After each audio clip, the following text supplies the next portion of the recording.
what might happen, what might be done on a local level.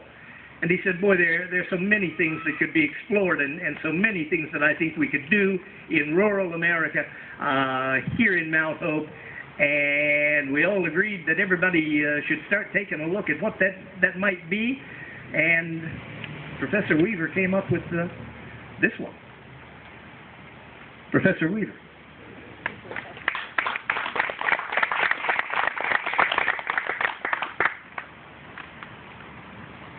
I can't take all of the credit there, Mayor. Mason Hines was instrumental in moving this project forward, as was the support that I received from Mountain State University. It's amazing. I'd like to thank all of you for being here, particularly the Mayor, Chief Peel, Senator Laird, Dr. Rosalind Artis, Dr. Vincent Beach, Steve Kessler, Treadway, Sizemore, Amy. All of y'all know who I'm talking about there.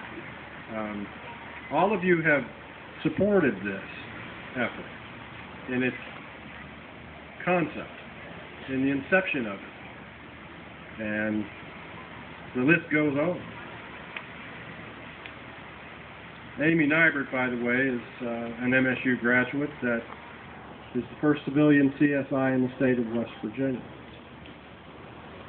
And Mason Hines is my right-hand man. Check 1, 2. Is that better? Okay. I just have to get closer. And Laura Rutherford has stepped up to the plate also.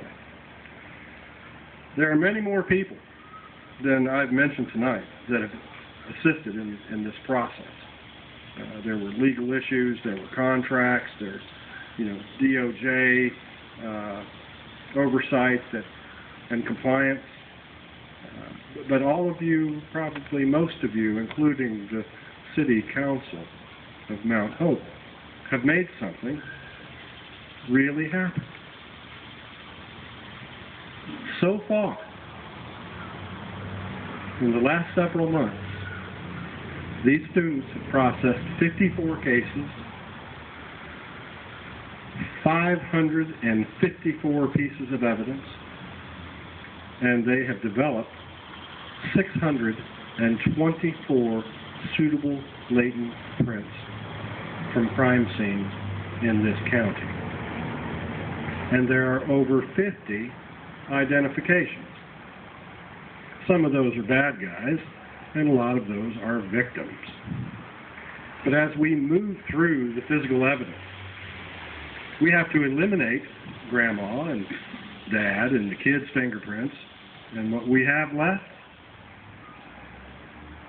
are some really bad hombres that are all around us. We've even got APIS hits in our small database of 4,800 arrest records. So when we dreamt this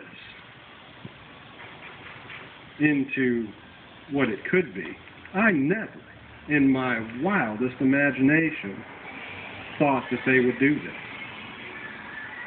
But I have to admit, I'm preparing them for their next case, the unsolved homicide that may occur in Fayetteville or Oak Hill or Anstead or Mount Hope. And as they move through this full protocol hierarchy of chemistry and visual processing for latent prints and DNA recovery, every case is preparing them for the next. And they'll verify. And I would like you all to introduce yourself to these students. They're hungry to catch the bad guy. I've been in this business 30 years, and I've never seen anything like this. It's a privilege and an honor to help guide this mission. And I'm just overwhelmed with all of your support that has been building and growing. And every day more police officers bring more evidence, And I was very happy.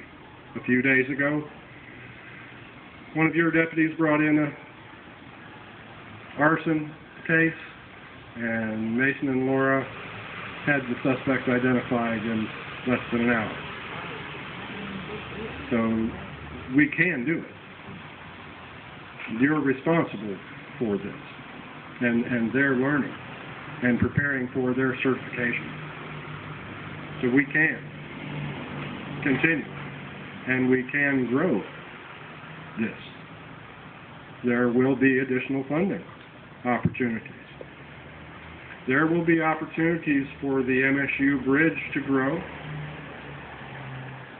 and the federal government to support, and certification processes to build for latent examination, crime scene investigation, forensic photography, just to mention a few. I'm privileged to thank all of you, and I'll turn it back to the mayor.